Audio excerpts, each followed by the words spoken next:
Hey everybody, welcome to the CharlieB Podcast. I'm your host, CharlieB.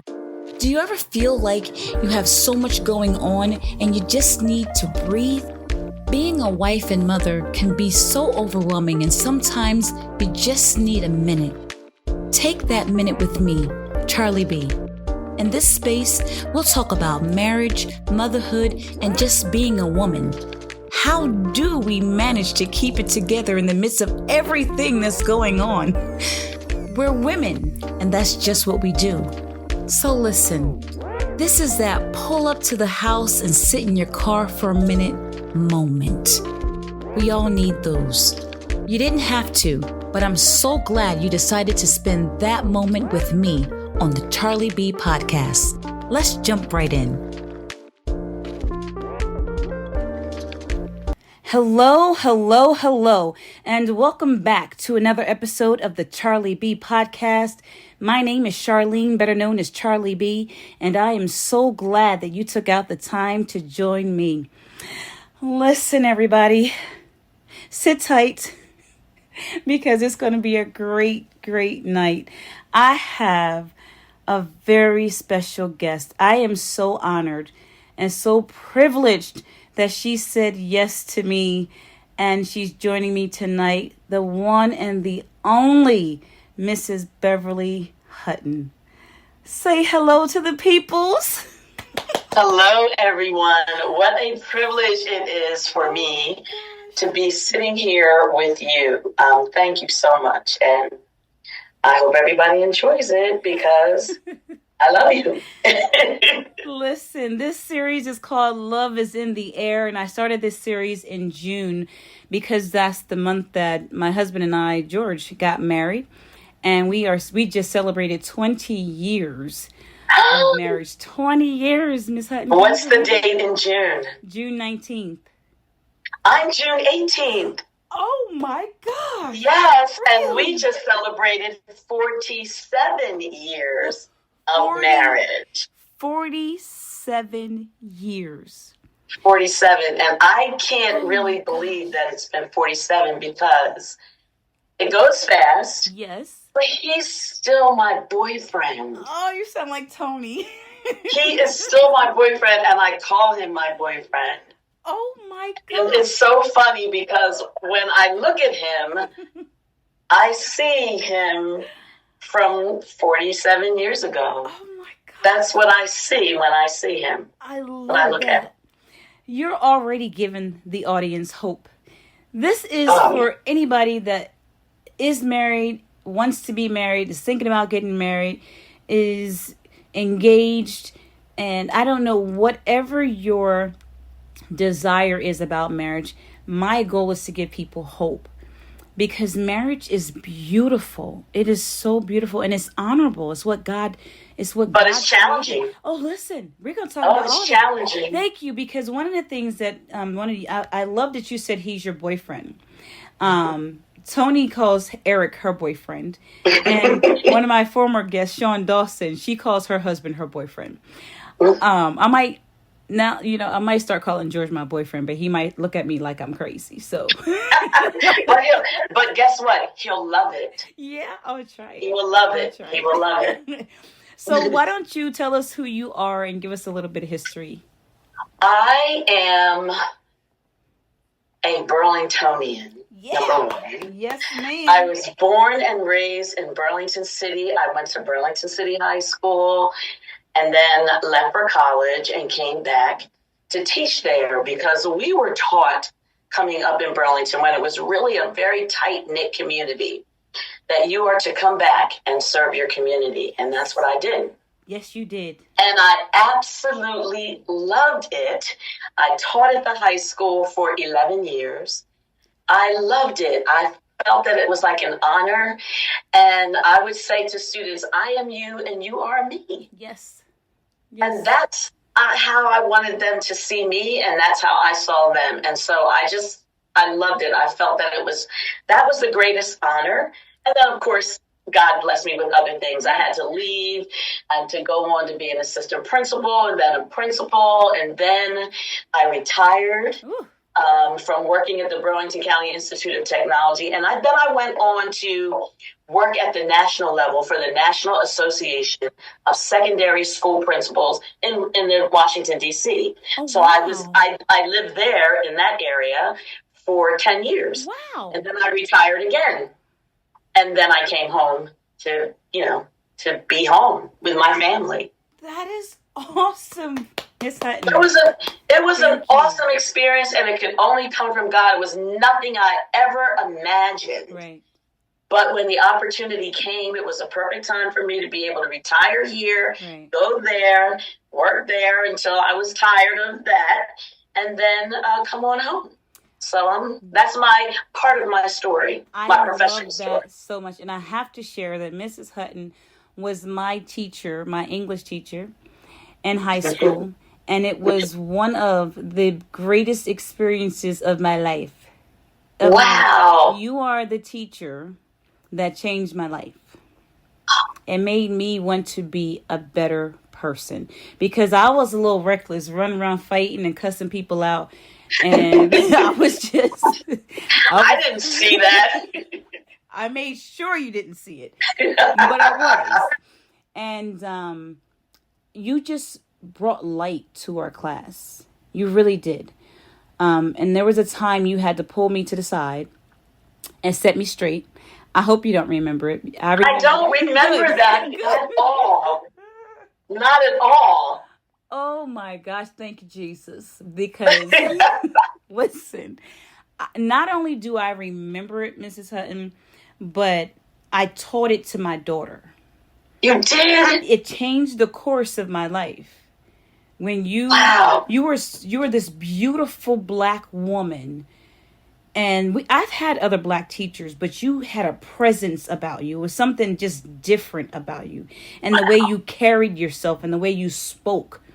And even the way you spoke to us, you didn't speak down to your students. You spoke to us. And you corrected me very harshly. I deserved every bit of it. And when I tell you set me straight, I was like, oh, dear. I knew I do not want to cross this lady no more. And I straightened right up. Wow. And I taught that to my daughter, and I think it made her the person that she is, because my daughter, she's 18. She's going to Stockton in September. Pray my Congratulations to you. And she is more serious at 18 than I ever was, even in my 20s. I think kids now they know more than you knew at that age, or certainly that I knew at my age.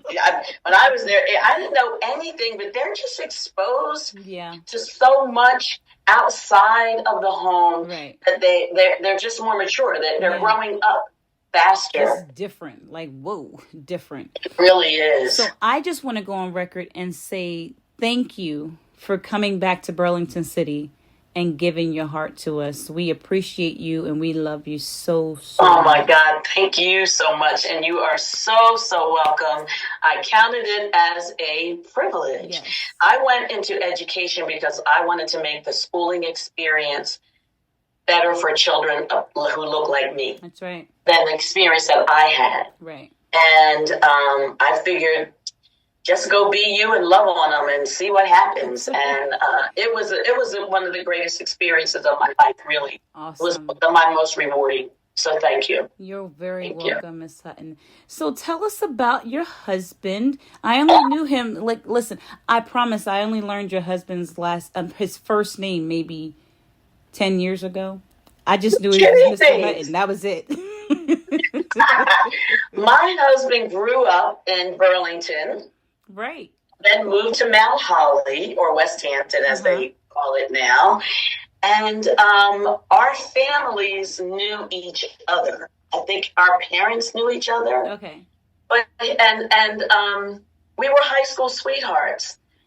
So we dated in high school, and then we didn't date in college. Okay. And then we dated again at the end of college. Nice. And this was the only, I mean, I had boyfriends and all that stuff. You know, you like this person and all that other stuff. Right. But he was just so kind. He just moved my heart from the very beginning, which was very difficult to do. I can imagine. Which was very difficult to do. But he did with his kind, calm demeanor. I'm high strung, I'm loud, big personality. Yes. And he's very calm and nurturing. And he was probably, I always tell him this, the only person who would actually see me, who could really see me and accept me and not try to change me in any way. Wow. And I felt the same way about him. So when we were able to reconnect at the end of college, I was like, yeah, you're the one. Because I was thinking, if it's not him, it's probably not going to be anybody. Oh, that's so awesome. But it was him. Yeah. Wow. So you were a high school sweetheart. So he went to City High. No. He went to Rancocas Valley. Oh, okay. But he had relatives. His grandmother lived across the street from my parents. Got it. So they have a really close family. So I saw him a lot. And then one day I saw him, maybe sophomore, junior year, and I'm like, who is that guy? Oh. He said, oh, that's Neil. I'm like, really? Oh my God, I didn't know he looked like that.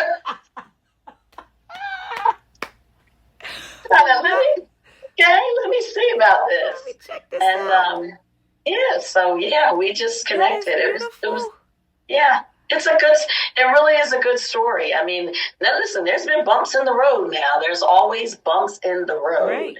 Absolutely. But if you're committed to each other and you're not trying to change one another, you can get through the bumps. You can get through the bumps. I call them hurdles. Yeah. Because you got to get over the hurdles. And that was one of the things that Tony and I talked about. Her episode was just last night. And I was telling her, her and her husband have had a lot of hurdles. Even her sickness and all the things that they went through before they got saved. If you don't get through the hurdles, how are you going to get to the 1 year to 5 year to 10 years? And that's what my goal is here. Love is in the air. But in order for you to keep the love, you have to understand each other. And much like you, I'm very high-strung and hyper. I come from a large family, and we laugh. So my husband is the total opposite. And opposites attract. That's true. He'll even say, when your sisters get here, please don't start showing off. Neil has to say to me, now, you're wrong and you shouldn't have said that part. Oh, my gosh. But I can take it from him because I know he loves me and he appreciates it and he accepts me. But the whole thing about getting over over the hurdles and through the hard stuff is really around commitment and intentionality. You have to be intentional. Yes. You have to say, I signed up for this and I signed up for you. Oh. And so we just have to get through it, and it is not easy. Thank you for keeping it real, Miss Hutton. But it can be fun. Yes. It can be fun, and if you can laugh at each other and laugh at yourself, and if you can be corrected by the other, and the other one can receive it, what can you not? And God, there's a commitment. You have to say, you know what, I did promise you, God, I was going to try my best. Now, it doesn't always work for people, and I don't make people feel guilty when it doesn't work. Right. But before it doesn't work, I always say, did you try this? Is it okay? I mean, did you think about that? Come on. And if you really, really, really can, and if it's taking you away from who you are, right? And it's even sometimes it can take you away from your relationship with God. Some people allow it to do that's that. A problem, right? Especially if it comes from somebody sitting next to you in church. My Lord, wow! It's hurt. It really hurts, right. And so sometimes people can't get by it. And if you lose yourself, or you begin to lose yourself, then maybe. I don't know. Right. But for me, listen, I love it. I would do it. I would do it again. In fact, yesterday, actually on our wedding anniversary, I said, will you marry me? You know what he said? I marry you every day. We do this on purpose. Oh, I love him. I'm like, I love you. Just like you're my boyfriend.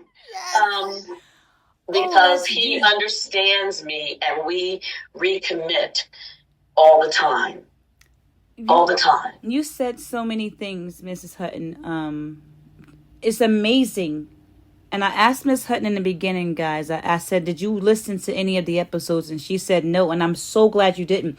But you would think that you listened, because really? Some of the other ladies are saying the same thing about the commitment and the intentionality. And I like saying everything is figure outable. We can get through this. Absolutely. We can get through this. Like, I'm heated and I'm hot right now, but in a few minutes, I'm probably not even going to remember what I was mad about. Right? Exactly. Now, I'm not going to get beat up, and you're not going to put your hands on me and swing me and all that. But, and I understand that a lot of women go through that, so I don't want to be insensitive to those that are going through the things that I am not going through. But I feel like if it's a God-led marriage, there's nothing that he can't fix. He fixes it all. And sometimes you have to take a step back and say, you know what, Lord? I thought I signed up for this, but this is really getting on my nerves, and I don't know how I'm going to get through it. That's how those first 10 years are. You know, when you say, do I really want to do this? I thought I knew him. You know, all that stuff. Yes. But guess what? He's saying the same thing about me. Yeah. Oh, they say the same thing about us. Did I really? You know, she was so sweet, and now she's so this and so that. And, you know, he was so protective, and now he's not taking my side and all this silly. But it's a part of the process that you say, but I love him. Yes. He loves me. And he makes me feel safe. Safety is important to women. Yes, it is. Security and safety. If you make me feel safe and protected, I can do anything. You got me. You got me. Can do anything. We can do anything. Yes, and men want respect. Yes. They want to know that you honor and you respect him. Absolutely. And this mouth of mine got me in so much trouble in the beginning, Miss Hutton. Me too. Jesus. I can't even explain. And I said to him one time, leave me alone. Leave me alone. And he is tall, and I'm 5'3". George's like 6 feet. Right on the brink of 5'11" and 6 feet. And he looked down at me. He said, are you sure you want me to leave you alone? And I looked at him and I was like, I don't mean alone, like leave. Really? I don't mean leave me. I just like, he was like, like just give me a minute. Right. Just give me a minute. Let me recoup and get myself together. Right. Because he said I can leave you alone, and I'm like, no, that's not what I meant. No, like, that's not what we want. That's not what I meant. He said you need to watch your mouth, and I'm like, okay. Yeah, and everyone goes through that. That's human nature. It's our defense. Yep. But when you realize that you don't need a defense against your partner, you can just walk the journey together. Now, you don't always grow together at the same time. Come on, that's important. Things happen differently. Yes. And sometimes it's your turn. Mm-hmm. Sometimes it's my turn. Right. Sometimes I have to chase you, and sometimes you have to chase me, and sometimes I have to wait for you, and you have to wait for me. But as long as we know that we're going to the same place at the same time, that we're going to meet up, it's okay. How is that? Like, how do we make young people, especially in the beginning of a marriage, know that I'm not going to be the same person that I was 10 years ago? I'm not going to. You tell them. You know what? Show them a picture of you then and now. Not the same. You might be thinking it's not. You're going to change. Right. You're going to change. You're going to grow, and you have to be committed to that. I don't know how to encourage them except to say that give it all that you have and expect all that he has. Don't give all yours and then take a little bit from him, and he gives you a little bit and you give it all. You're not going to be happy. That's right. You have to give it all. And there are times when it feels like it's broken. Mm-hmm. Wow. There really are times. Yes. And sometimes you make foolish decisions during time that you think are broken. Ooh. Yes. Okay? Yes. But you will, if you will ask God, he will always bring you back to yourself. You can come at the end of the mess, you will come to yourself. And you come together. You come together and you love one another. I mean, love is not all fun and games. It's about acceptance, commitment, forgiveness, second chances, new beginnings. Yes. It's about all of those things. And if you really, who really wants to go through the whole thing by yourself? Right. I don't want to walk through life by myself. No. I never wanted to. No. And neither did he. So we walked together. And sometimes I had to say, come on, you're slowing me down. Sometimes I had to say, wait a minute, you're going too fast. Right. Oh, that's so good. You know, you're going too fast. And then being able to tell him, you're going too fast. Mm-hmm. And you're going too fast. Well, you're going too slow. And then we have to meet up. Yeah. Let each other be who we are. And then we'll meet up. We used to say, if we can't come to agreement, we do nothing. We have a decision to make, and we can't come to agreement. I can't bully my way and say yes, and he can't bully his way and say no.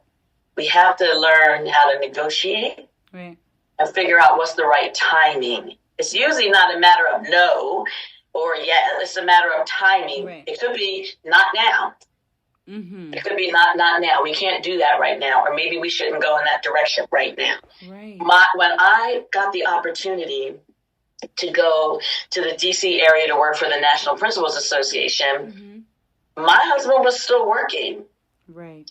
And I'm like, I'll just come home on the weekend. You keep working. It's just in D.C., a couple hours away. And then he decided, you know what? He was having some health challenges, which we can talk about too. But I said, why don't you just come with me and just retire? I'll work. You worked all of these years supporting us, all of us. We have a great family. The girls are good. The grandkids are good. Why don't you just retire and just come with me?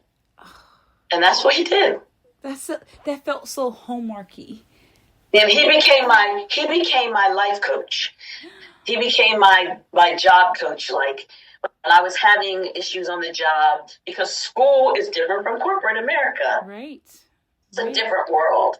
And he was used to corporate America. So he taught me how to navigate it. He was like my coach. Listen, you said he taught me. Mm-hmm. I'm so glad you said that, because my husband teaches me so much. Yes. And that's okay. It is the right thing to do, because he should be learning from you as well. Absolutely. You're teaching each other. That's what the walk is all about. Yes. Oh, you're saying so much. So, you know, I'm not an expert in marriage. When people say, what's the one thing I think you would tell people? I would say acceptance. Yeah. Accept the person that you chose. That's right. Accept them. But you said to him, why don't you just come with me? Yeah. And some men have a hard time accepting that. Why don't you just retire and come with me? What am I supposed to do? Sit around all day watching you go to work? Yeah, you can go. Yeah, if you want to sit around all day, you can. If you want to go, do whatever you want. But come with me, and you know what? Give me a chance to support you. Give me the opportunity to do for you what you've done for all of us all of these years. I thought it was like it's my turn now. And I loved it. I absolutely loved it.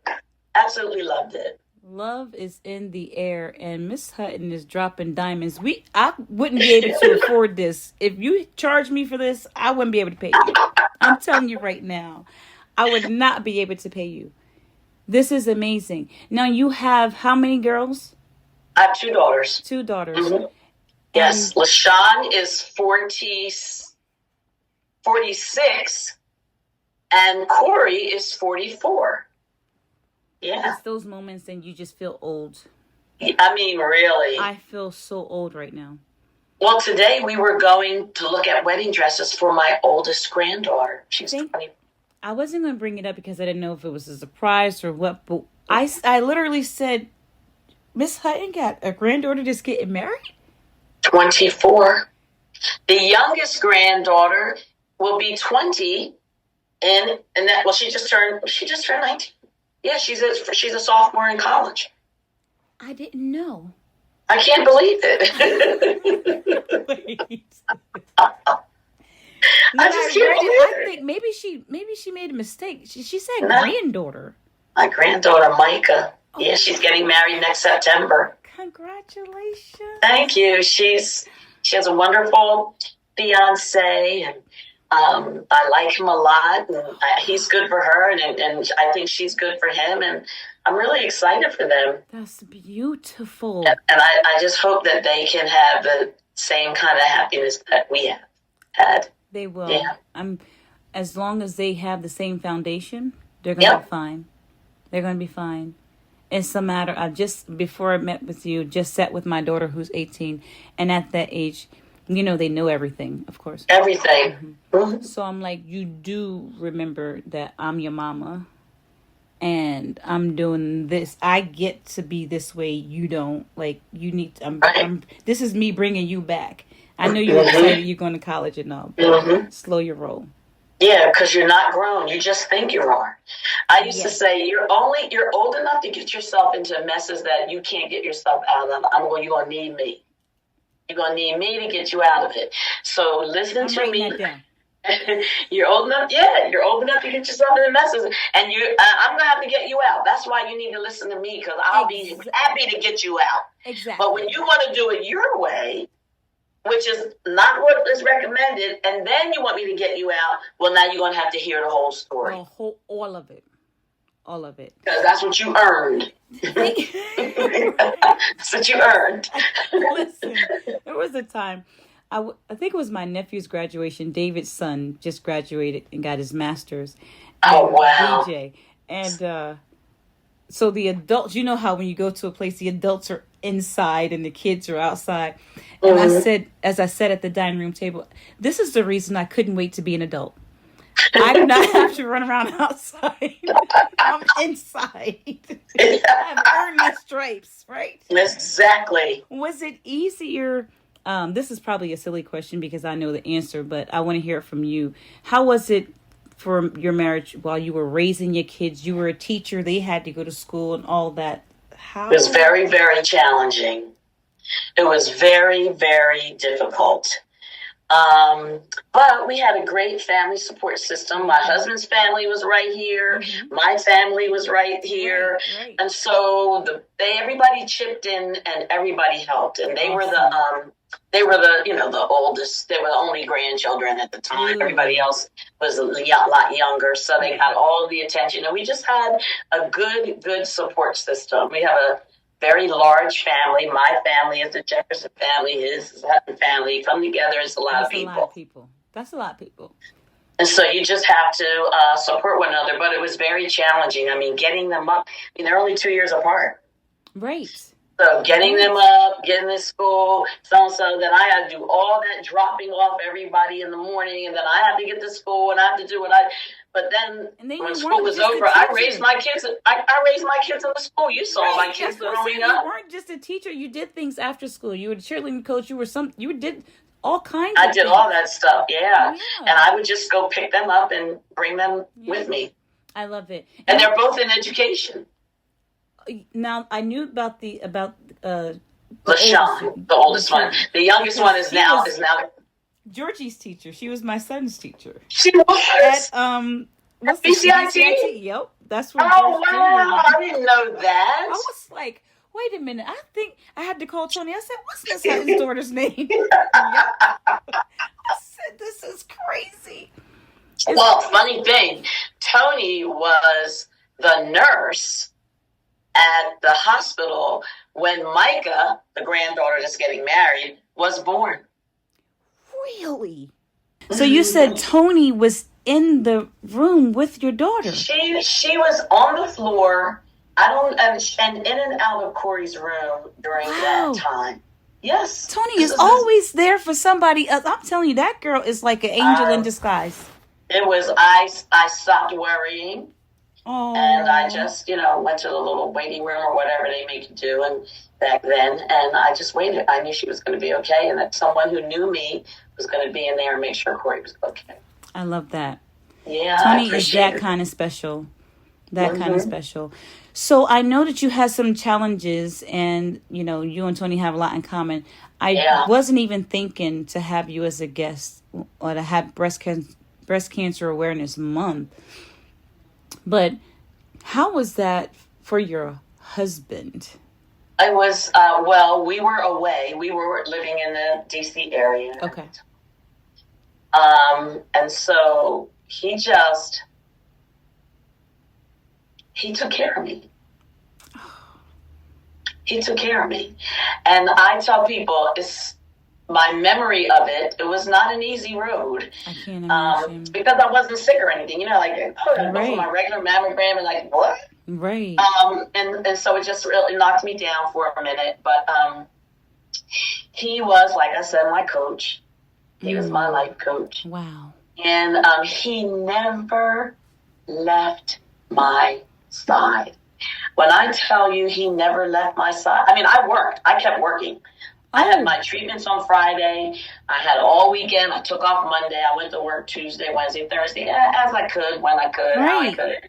But basically, I tried to keep my schedule as best I could because I needed to keep my mind, on being well, on getting well and being productive. But even when I would, during that time with all chemo, et cetera, you do a lot of resting. Yeah. You do a lot of just laying around and thinking, trying to get your energy back and just focus on God and being healed. Right. And I can remember laying down on the bed, just, quietly, and I would look up and he was there. I would go to sleep and wake up and he was there. He never left my side. The only time he left me was when we went to treatment. You go to sleep. Mine was a 4-hour treatment, and I had a lot of treatments. Wow. So he would go get me all hooked up, and as soon as I would go to sleep, he would leave. Right. And then when it was over, he was back. He never left me. And so it was beautiful. A challenge for him, and I'm sure it was scary, but we both have unwavering faith. Yes. We both do. My God. And so when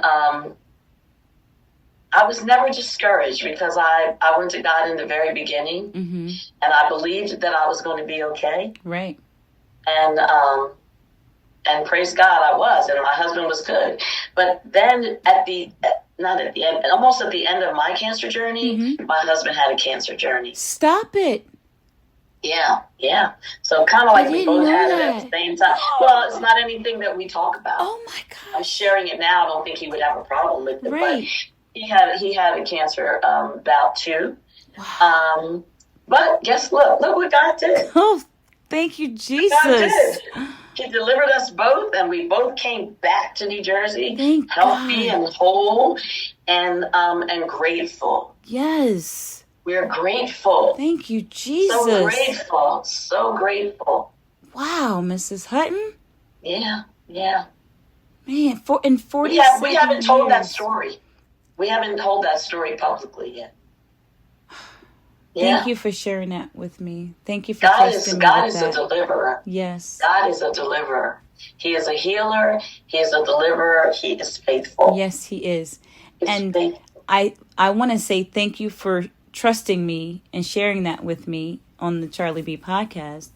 And I just think that if people had the faith that you had in God, and which allows you to have faith in your husband, and then he have faith in you, we can all make it to the 47 years as long as God allows. Yes, you can. Listen. That's the thing. Sickness and health, rich or poor, all of it. All of it comes together. And when it happens, you have to remember, we're in this together. Yes. We are doing life together. Oh, that's good. Doing life together. Doing life, whatever the road is. It can wide, it can go up and down, it can, whatever. We're doing life together. And my husband and I, we don't get really angry. We fuss. Right. Like we're old fussy people now. Yes. We fuss over nothing. but we don't get angry. Right. We don't go to sleep angry. Right. We don't do that. We just don't do that. No, not good. I think that holding stuff is really a bad thing to do. It's like a sin against your partner. Right. It's unhealthy too. It is wrong. Nobody's perfect. No. And neither one of us want ill will toward the other. Right. So it was a mistake. Or maybe it was the way I really felt at that time. And maybe I need to rethink that and maybe not feel that way later on. There you go. Man. But you just have to be willing to accept one another, forgive one another, and keep it moving. I love it. And don't hold on to silly stuff. Exactly. Don't hold on to silly stuff. Remember the time? No, I don't remember that. I don't remember that. Did I say that? No, I didn't say that. Yes, you did. Okay, well, if I said it, and I do believe you, that I said that, I am so sorry. Yes. And the next time I get ready to say something like that, or I say, see, that's what I'm talking about. Right. That's what I mean. That's right there. An example of what I'm talking. Is right there yes. is what you do that I really. Right. I'm like, okay, I'm going to try. I'm going to really, really try. And now, I'm a talker. So I'm going to talk too much. I'm going to talk too much. But I have to be willing to accept. I have to be willing to accept when he says, now that's enough.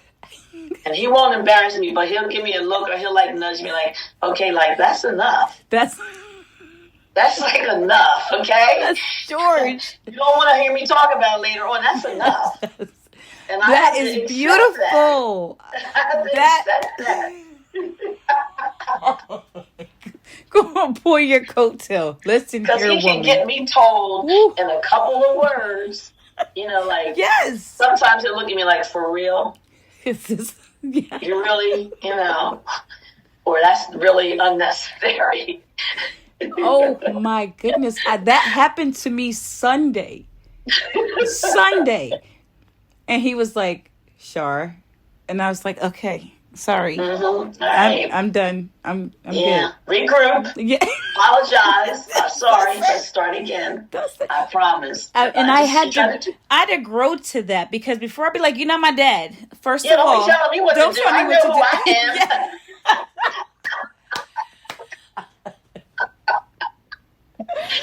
Oh, yes. But do you really know who you're being in this moment? I'm here to help you. I'm here to help you. George must have went to his school because George says that, and I'm like, do I look like I need help? Yeah, you do. You do. George, I don't need your help. Yeah, you do. Yeah, you do. That's enough. Yeah. I love that. And I can take it. Now, I can't take other people telling me that. No, ma'am. Mm-mm. I'm like, you don't have that space in my life to be telling me stuff. I wish y'all could see Mrs. Hutton. you don't have that space. I'm not giving that to you. I'm giving it to my partner. I gave that to him. I'm trusting. He didn't take it. I gave it to him. Don't get it twisted. I gave it to him. Yeah. Exactly. Don't get it twisted. Exactly. Oh, man. Listen, love is in the air, folks. We can't afford this knowledge. You better get it while you can. Miss Hutton, you are just something else. You have no idea. I don't know words. You taught English and you probably know a lot of words. I don't know the words that it would take to describe what you mean to my heart.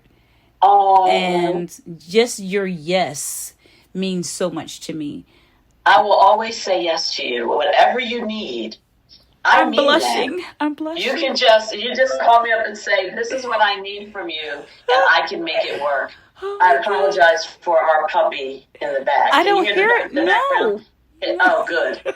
He's supposed to be put up for this hour, but that is perfectly fine. Okay. I appreciate you. I appreciate your husband sharing you with us. Aww. Mr. Hutton, I appreciate him so much. I tell people all the time, when we were in high school, 7 Shades of Harmony, we used to go to your house to rehearse. And you can tell me nothing. I was super special. Listen, I've been to Miss Hutton's house. Have you? Go sit down. Go sit down. Have several seats. Like, you have that's funny. You couldn't tell me and Esther nothing. Just being able to, girls like me and Esther come from a big family. We didn't have much. And I didn't become very likable in school. I say no. I say that carefully because I was a fighter. Like, I didn't like myself. I didn't know who I was. I didn't like myself because I was just so angry all the time. But when I got to high school, I became quick friends with Dinita and Deshawn. And there was a presence about Dinita that she would be like, Charlene, if you want to hang with me, you cannot be rowdy. And I'd be like, first of all, who are you talking to? And she's like, I'm talking to you, Charlene. Like, you have to be nice. And I'm like, okay, I'll work on that. But it wasn't even like in a way that I would want to fight her because I was very, very feisty. But I think that for her, it was like, I'm not going to be around this nonsense. So if you want to be in this circle, you got to act right. And I told this to Dinita on I had an episode with her about the death of her son and how her wanting to be my friend made me want to bring it down and just be a better person. And Shani was always like, Char, be nice. And I'm like, all right. But she got one more time. She got one more time. Oh my goodness. So that's what I mean, like, likable, because I was always in something. You know what I mean? And then when we got into the group 7 Shades of Harmony, them being around you, and at first I was like, we going where? To Miss Hutton. I've never been to a teacher's house before. Ever. Really? Ever. Okay. So just that acceptance made me think I can be better. I don't have to always be rowdy. I can do better. I can want more. Like, it changed. I'm telling you, it changed everything for me. Everything. That is a real blessing for me. Yeah. I mean, that's I don't know about every teacher, but that was always my dream. Yeah. To have an impact. Right. Because, not everybody gets that. Yeah. And not everybody that looks like us gets those kinds of experiences. Mm-hmm. And I felt like I was you and you were me. Right. So let's do this thing. And we did. And you were such a sweetheart. I don't remember you being well, maybe it was just, maybe you just liked me and you knew I liked you. So maybe that was it. I mean, did. I don't remember you being anything but how you are now, sweet. Thank God for that. I thank God for that. I really, really do. Because I made some really bad choices. Everybody makes bad choices as teenagers. That's what I love teenagers, and I've worked with teenagers for 30-some years. Yeah. And I used to say, this is the only time in your life when you can make these kind of mistakes and recover. Right. Or I'll see kids, I call them kids, but I'll see people who are adults, and they're introducing me to their wives and their children, and I'll say, I was kind of bad, and remember, I'm like, you really were not bad. What are you talking about? I don't remember. Thank you. I don't remember those things because I really feel like teenagers should be able to start all over every single day. That's right. New mercies. The Bible says it. New mercies, morning by morning. And now that we know how teenage brains develop, now that we know that in the science of learning, there's no way they can make really good decisions. Exactly. They're teenagers because their executive functioning is not developed. It's a beautiful thing, and that allows me to be patient with my kids. Yeah. Yeah. Yeah, as long as they trust adults enough to be obedient. Yes. And try, because they're always going to do stuff. Right. Because they have no risk aversion. They don't even know what that is. Their brain doesn't have that. You know what? So that's why they do silly things. Right. They do things like, what were you thinking? And they went, I don't know. That's the truth. They really don't know. They really don't know. And we blamed them for many, many years because we thought that they really knew. Right. And now we know that they didn't and they don't. Mm-mm. So I love it. teenagers. I love teenagers. They are the most real people. Teenagers are the most real people. And I love spending time with the elderly and getting. Do you? Oh, so much. Well, I'm the elderly now, so no, you're not. Have you reached 70? Have you? Not yet. Almost. Really? Yes. Yes, I'm not 70 yet, but I will be in a couple years. Wow. Yes. You look amazing. You always thank you. Absolutely stunning. Thank you. That comes from good genes. Yes. And it comes from self-care. Right. You know, so some people, women take care of everyone else. And then they do them last. Yes. I don't believe in that. I don't either. And I think self-care is good. It's wonderful. And I just had that conversation with my daughter that my life, because my daughter has lupus, and my life. How's she doing? She's doing well. She has her rough right now. She's having a rough patch. She's having flare-ups and things. But my life has revolved around her so much that I forgot about Charlene. And I'm like, wait a minute. I'm sorry. I'm going to take a step back. And I'm about to take care of Charlene. Most women do that. Right. Because who's going to take care of me if I don't? You know? And I have to do this because I want to be here. I want to be here. I want to have another 20 years with my husband. And I don't want to be sick doing it. Now, the things that you can't control, that's different. But the things I have control over, I'm about to snatch that all the way back. I know. Yeah. I know. My husband, we deal with chronic illness in my family. My husband has MS. Wow. And he has had MS for 24 years. Got diagnosed 24 years ago. You would never, ever know that. Well, if you know him, he was an elite athlete, and so he's always moving. Now he walks slower. Right. He takes his time, and we do things to compensate for that. I love it. But we walk the road together. I love it, man. You know, one person has MS, everybody has MS. You got that right. Everybody's impacted. One person has cancer, everybody's impacted. Right. And you just have to make the life adjustments and honor and value one another. Because a lot of times disease makes you devalue yourself because you're limited in the things that you can do. Wow. So you honor them. Yes. And you compensate. And you do your part. And as my husband says, stop asking me if you want me to do that. No, I can do it myself. Okay, I'm good. Right. But if you can't do it, I'm here. I'm willing. Right. I'm willing to do it for you. I love it. And we'll get there together. So he's had it for 20 years, so that's a while. So sickness and health is real. Oh my goodness, yes. Absolutely, it is real. It is real. And when those times come, and they will come, somebody has to remember the commitment. That's right. Somebody has to remember the person they fell in love with. That's right. The boyfriend.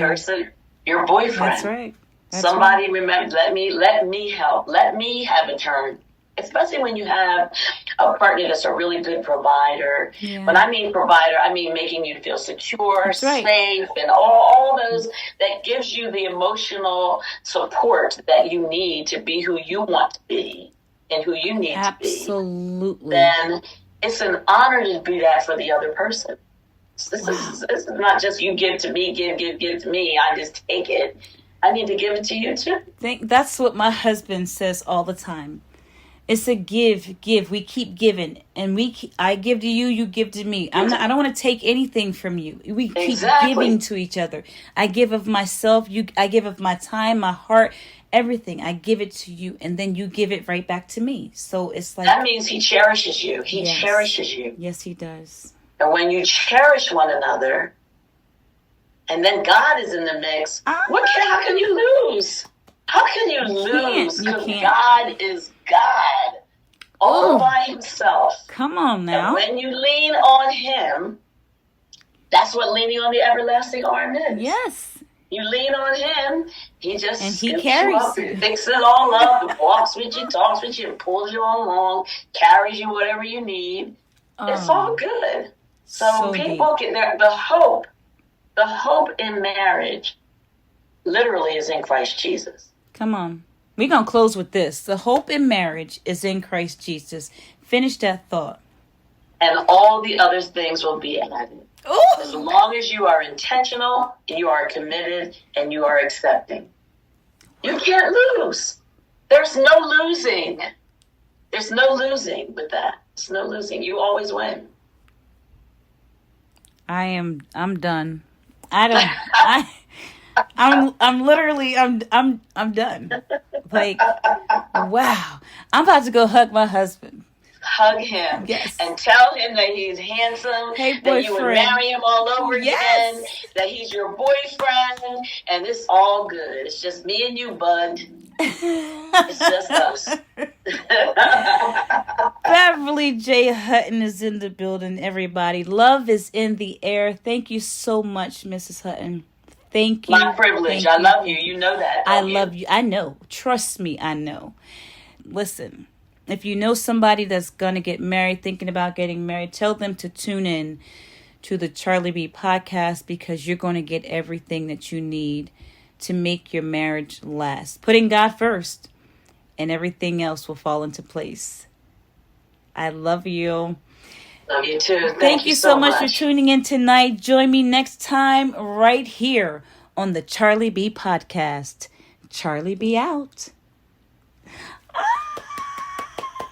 Thank you, Miss Hutton.